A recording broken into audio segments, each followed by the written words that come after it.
हैं जिन्होंने कंप्लेनेंट बने, जिन्होंने कंप्लेंट जो है वो दर्ज करवाई है।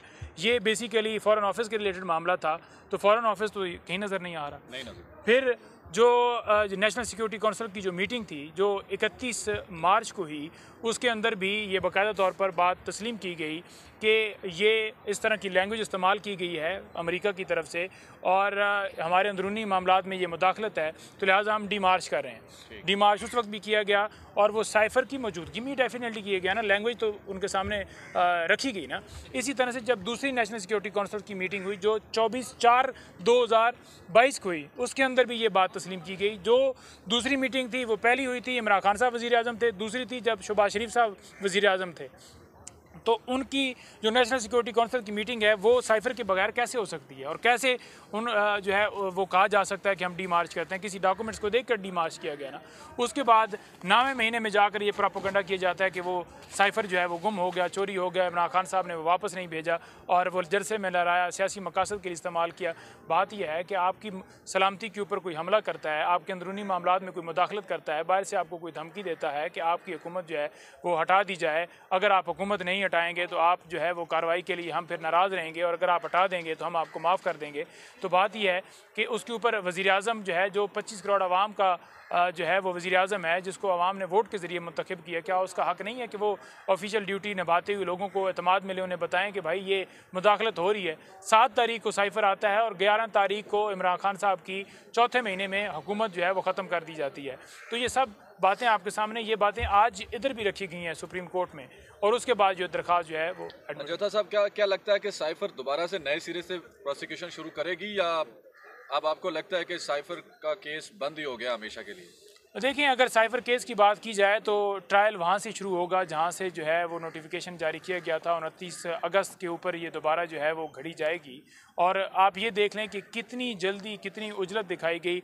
रातों रात नोटिफिकेशन किए जाते थे, हमें रात को पता ही नहीं होता था कि जेल में जाना है, ये जहाँ पर समाअत होनी है। पहले दिन भी हम कंफ्यूज थे, अफवाहें फैलाई जा रही थी कि जनाब जेल के अंदर ट्रायल हो रहा है, या ये फैलाया जा रहा था कि इधर आ रहे हैं, तो हम डबल माइंडेड हुए थे। तो वो भी नोटिफिकेशन और उसके बाद जितने थे तमाम नोटिफिकेशंस को कलअदम करार दिया गया है और जितनी प्रोसीडिंग्स उसके अंदर हुई हैं, चाहे वो कॉपियाँ तकसीम करने के हवाले से, फ़र्द जुर्म, गवाहों के हवाले से, और सारी एक्सरसाइज है फर्टाइल हो गई है। आप ये देखें कि यहाँ पर इमरान खान साहब के हकूक़ को किस तरह से पामाल किया गया है उनको इस केस के अंदर रख के, कि एक दरख्वास्त अगर किसी जगह के ऊपर जाती है उनकी ज़मानत की, तो 4-4 हफ्ते अगर फैसला ही नहीं दिया जाएगा, महफूज रख लिया जाएगा, तो फिर आप कैसे कहेंगे कि मुल्क के अंदर हम इंसाफ के लिए ये अदालतें लगी हैं या इंसाफ फराहम कर रही हैं?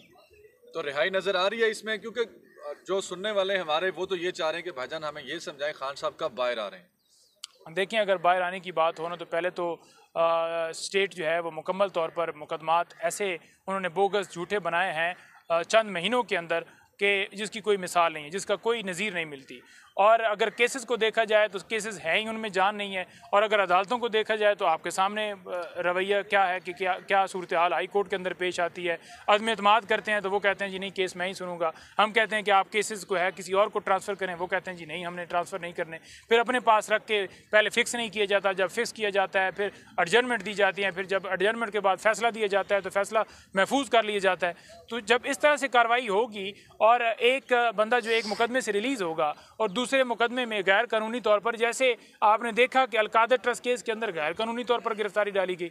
नैब ने बार बार बयान दिया अदालत के अंदर कि जो करंट ऑर्डिनेंस है उसके मुताबिक 10 दिन की जो टाइम है वो लिमिटेशन है, 10 दिन के अंदर अंदर इन्होंने रिवीजन फाइल करनी थी, जो कि इन्होंने नहीं की और 10 दिन के बाद इन्होंने रिवीजन फाइल की हैं। तो लिहाजा इनकी जो रिवीजन है वो मेंटेनेबल नहीं है, इन्फ्रक्चर्स हैं। तो ये बात मिसगाइड की गई। अदालत ने ये बात जो है तस्लीम कर ली कि वाकई इन्होंने की गलती थी और उन्होंने माफ़ी भी मांग ली। हम ये देख रहे थे कि हमारी बेल्स तो जो है वो बहाल होंगी, लेकिन इनके खिलाफ कार्रवाई भी होनी चाहिए और हम ये देख रहे थे कि शायद इनके खिलाफ अब कार्रवाई भी करें जिन्होंने जाकर गलत बयानी की और इमरान खान साहब के हकूक़ जो हैं वो पामाल किए हैं। लेकिन आप ये देख लें कि वो दरख्वास्त ही हमारी जो है वो इन्फ्रक्शंस कर दी गई कि उन्होंने गिरफ्तारी डाल दी है। गिरफ्तारी वो तारीख इस वजह से ले रहे थे कि डेट्स आगे करवाई जाए। तो फिर आप कैसे कहेंगे कि इमरान खान साहब कल आएंगे या परसों आएंगे? ये तो कोई जो इनके पास वो कलम आया हुआ है, जो पावर आई हुई है, उसका इस तरह से इस्तेमाल कर रहे हैं कि कोई कानून जो है कोई आइन देख ही नहीं रहे। लेकिन क्या आप समझते हैं कि आइंदा इंतखाबात से कबल इमरान खान साहब बाहर आएंगे? देखिए, हमारी कोशिश जो है वो जारी है, हमारी लीगल फाइट जारी है और इंतखाबात के हवाले से पाकिस्तान तहरीक इंसाफ का पूरा लाएअमल तैयार है। ये सारे आपको लोग नज़र आ रहे हैं, हर एक बंदा इलेक्शन लड़ने के लिए तैयार है। आप ये देख लें कि आप जिधर जाएंगे, जिसको आप कहेंगे वो खड़ा हो जाएगा। ये कहते हैं कि कैंडिडेट्स की कमी है, भाई पूरा पाकिस्तान तैयार है लड़ने के लिए। आप माफिया के खिलाफ, ये एक जहाद है, एक जंग है। जंग किसके खिलाफ है? Rule of law. अब खान साहब से सवाल किया गया JIT की तरफ से जेल में, उन्होंने कहा जी कि आप तो कहते हैं जी हकीकी आज़ादी और जहाद की बात करते हैं, तो आप अपने इदारों के खिलाफ बात करते हैं और हकीकी आज़ादी अपने मुल्क से लेना चाहते हैं। उन्होंने कहा हकीकी आज़ादी, मैं ये नहीं कह रहा कि कोई आपके खिलाफ हो, मैं ये कह रहा हूँ कि अदालतें जिस तरह से मजबूर की जाती हैं फैसला देने के लिए, FIA, NAB, इन सब इदारों को, एक अमीर के लिए अलग कानून है, गरीब के लिए एक छोटा मोटरसाइकिल वाला जो चोरी करता है उसको उसकी ज़मानत नहीं होती, और एक बड़ा चोर जो है उसको बाहर से बैठे हुए बेल मिल जाती है।